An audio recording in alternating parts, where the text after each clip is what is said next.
इमाम हसन अलैहिस्सलाम और हज़रत अमीर माविया रज़ी अल्लाह अन्हु के दरमियान जो कशमकश हुई वो इस्लाम की तारीख का एक निहायत अहम और नाज़ुक बाब है। इस वाक़ये को मुकम्मल तौर पर समझने के लिए हमें सियासी, दीनी और तारीखी पस मंज़र को भी देखना होगा।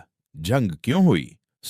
हज़रत अली की शहादत के बाद जब हज़रत अली की शहादत हुई 40 हिजरी तो कोफा के लोगों ने इमाम हुसैन को खलीफा मुंतखब किया। इस वक्त खिलाफत का मरकज कोफा था, लेकिन शाम में हजरत माविया पहले से गवर्नर थे और हजरत उस्मान के कातलों के खिलाफ कार्रवाई न करने पर हजरत अली से नाराज थे। 2.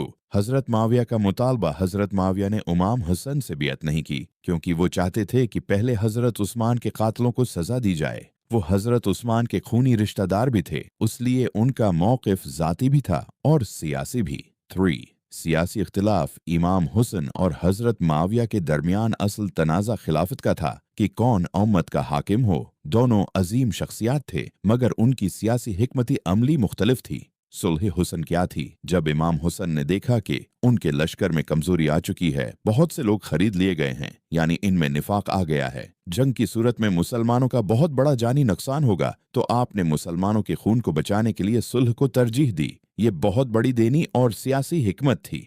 सुलह के अहम निकात। 1. खिलाफत हजरत माविया को सौंपी गई। 2. हजरत माविया के बाद खिलाफत दोबारा शौरी को दी जाएगी, यानी कोई वली अहद मुकर्रर नहीं होगा। 3. इमाम हुसैन और उनके साथियों को मुकम्मल तहफ़्फ़ुज़ दिया जाएगा। 4. अहले बीत को माली और जानी नुकसान नहीं पहुंचाया जाएगा। इमाम हुसैन की कुर्बानी का पैगाम इमाम हुसैन ने जंग से ग्रीज करके अम्त को फ़र्क़ा वारित, खौनरीज़ी और इंतशार से बिचाया। यही सुलह इमाम हुसैन की बसीरत, सब्र और दीन के तहफ़्फ़ुज़ की अजीम मिसाल है। नतीजा, इमाम हुसैन की सुलह इस्लाम में अमन व इत्तेहाद की सबसे बड़ी मिसाल है। अगर वो चाहते तो जंग जारी रखते, मगर उन्होंने अम्त को तकसीम होने से बचा लिया। यही वजह है कि आपको सुलह का शहजादा भी कहा जाता है।